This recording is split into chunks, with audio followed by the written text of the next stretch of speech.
Hi Ella, thank you for uploading your homework and your photo shoot. Excellent, really. Just flick through everything and excellent, right on the ball, perfect. I see you've got an 85mm. You've got a T7i. That's great. You've got an 85mm lens, so it translates. We didn't learn this yet, but that really translates as like a 135mm lens using a full frame camera. So I would imagine that you maybe felt a little frustrated in that you're having to get back so far the whole time, okay? So that can't really be remedied now that you've got that lens, except for buying another lens. But 135mm or an 85mm on a crop frame camera, which is what you have, is going to feel kind of close. Okay, that said, really spot on. Let's look at the homework first. So this is the third. I think in our clumsy system to upload the pictures, which we really are working very hard on trying to find the solution to, one of your pictures got lost, which is third, which was meant to be the first part of the homework. If it did, you're welcome to upload it for next week and I'll look at that. The first picture is to go on the third, which means to put our subject on the third, and generally to see the movement into the side. So the interesting thing about this image is it's not actually on the third. You would think that her face is actually, this is probably center and it's just off center. However, what makes this image kind of balanced is it's a complex idea, but this is what's happened, is that you have like an arrow. This, so to speak, is an arrow pointing.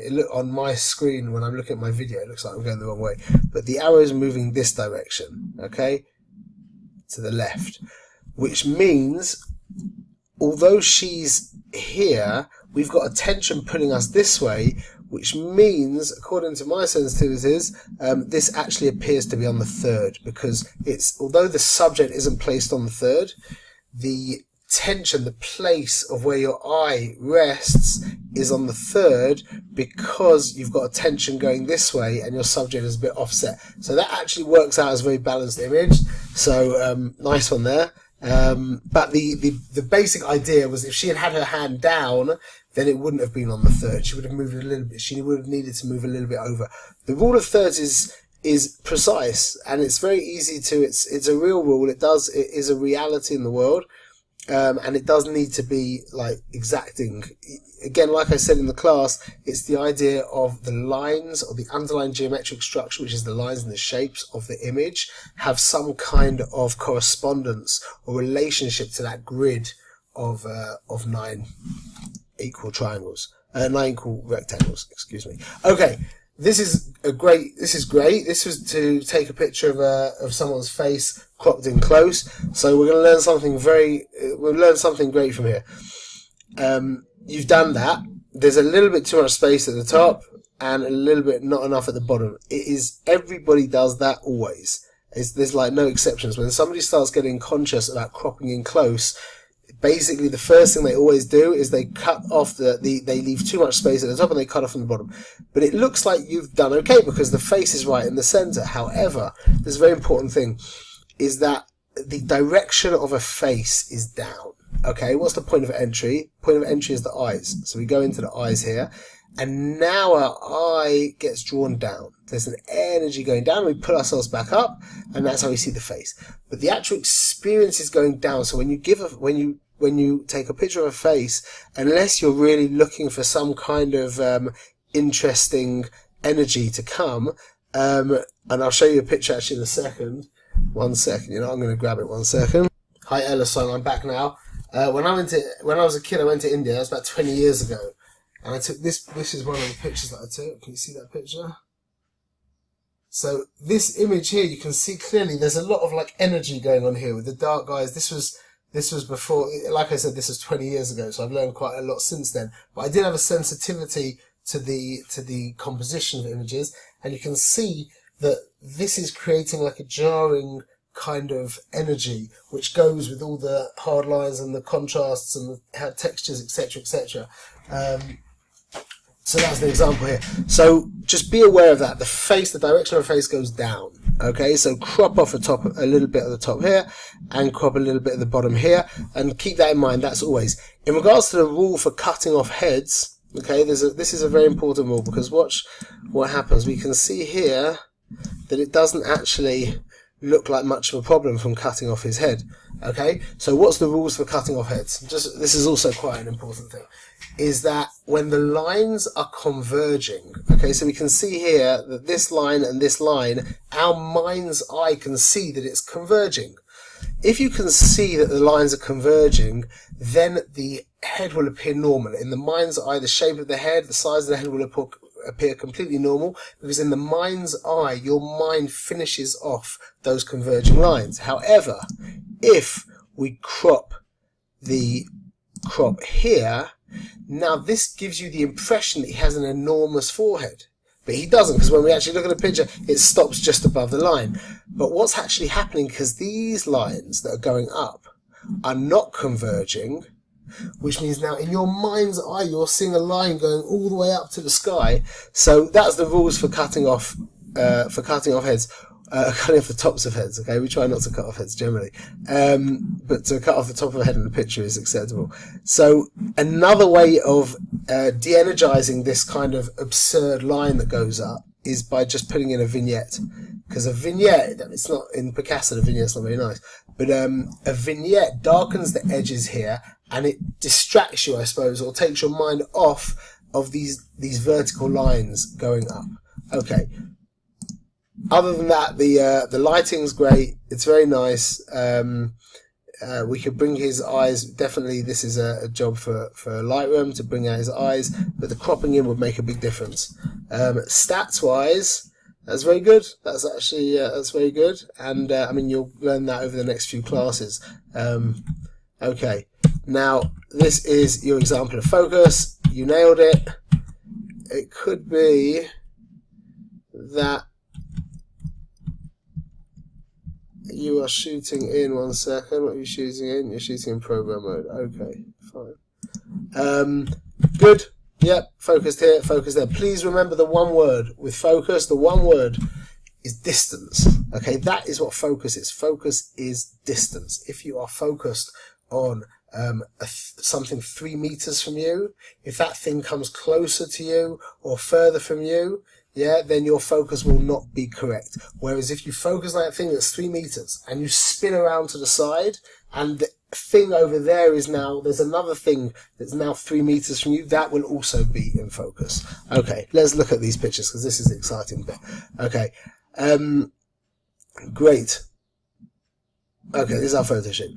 Okay, this is, the light on his face is beautiful. I would crop in. It's like you've got an. You seem to have, like, I think you have kind of a mathematical mind, which is great. So you've the technical side of things you've really grabbed so far. That's great. I would have see this line coming out here. So what's actually happening is we enter in, the point of entry is the eyes as usual. And now we come down and we're grabbed by this. Now that actually creates quite a jarring, and it's a very warm, friendly gaze. Yeah, it's very warm and friendly. So we need to be going along with those words. So this jarring, because it's a very strong line. That's a very hard line to the edge of the frame. That does not go with it. Very easily fixed would be for him just to fold his arms. If he just folded his arms, then this line would stop around here. It could be that there would be distraction from here. I'd have to see. But what we could do to get away from that already, I think this would make a difference. Let's have a look. I think I prefer your shot. Yeah, I think I prefer yours. Anyway, the actual picture is great. The contrast between our subject and the background is excellent. Very sensitive to the light. Lovely look. Good shot. Let's keep going. Okay, this is great. I'm a big fan of, with kid pictures, trying to get down a little bit lower. I don't like the looking down on them. She's got her head like cocked upwards, which is a little bit like, it'd be a little bit more relaxed if we were a little bit lower down. But then again, saying that, I don't know what the situation is with this grass disappearing into the background. Great moment.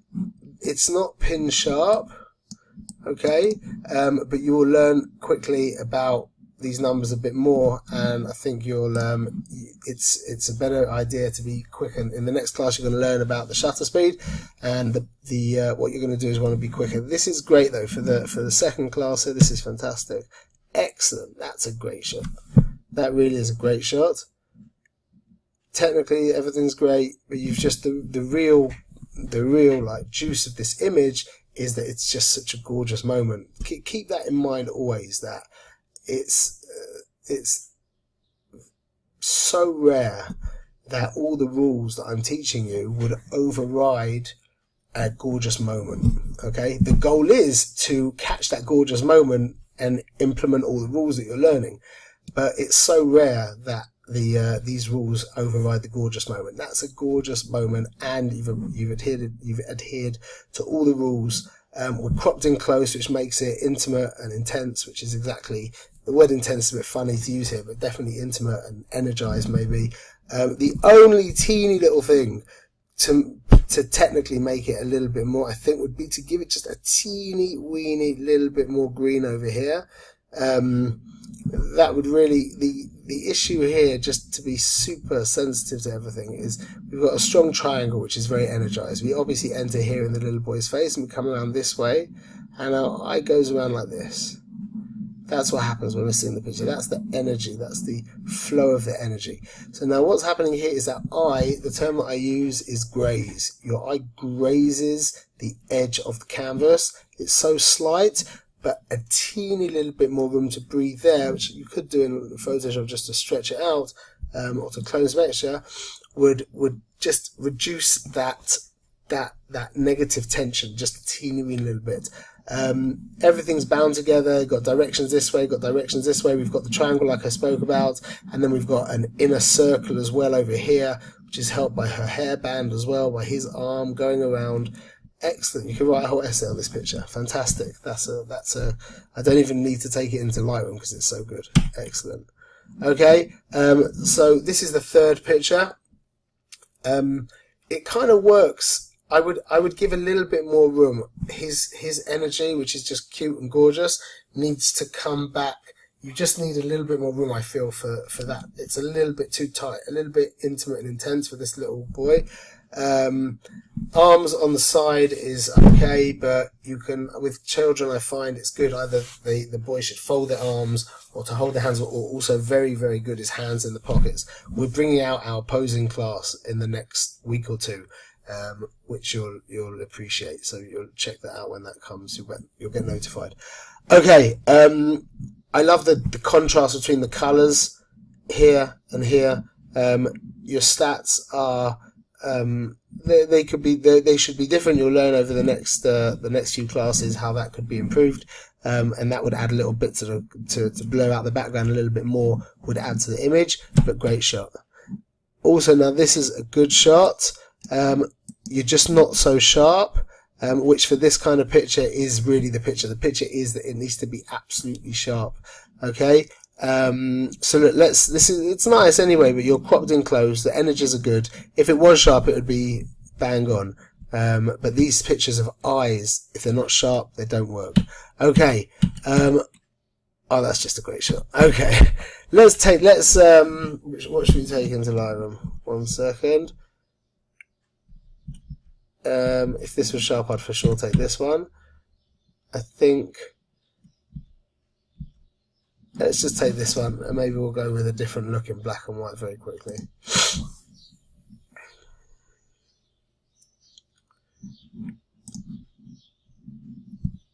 Let's just go for a different. I don't know if this is going to improve it. I wouldn't necessarily take this picture so much into Lightroom, but let's see if we can. Let's first make it a panoramic and put him on the third. Exactly here. Okay. Let's see what happens in black and white. I don't know if this is for black and white, but let's see. I can brighten his face a little bit. And then what's messing with blue? What will that do? Interesting. that. Okay, and we are going to put a radial filter. I do this a lot with the invert. There we go. Okay, and let's just make the eyes. Let's enhance the eyes, and then also remember the word subtle. Remember. Remember the word subtle. Now I'm still thinking like warm and soft because the smile is just so warm and soft. So I think I'm going to warm it up a teeny little bit. Once it with a split tone. Oh, that I didn't want to do. That's on the iris. Sorry. The split tone, which is over here, and let's just.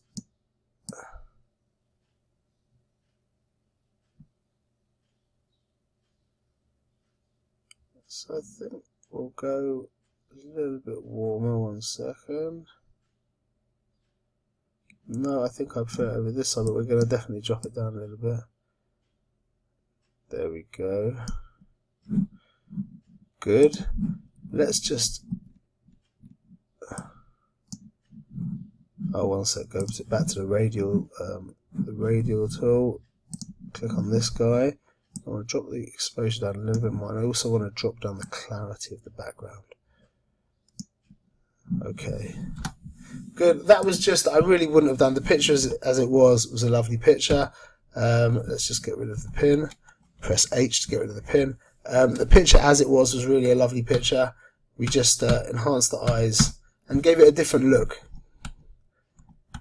I'm not sure. Could be maybe I prefer this one a drop. But that would be a personal preference. Okay, excellent.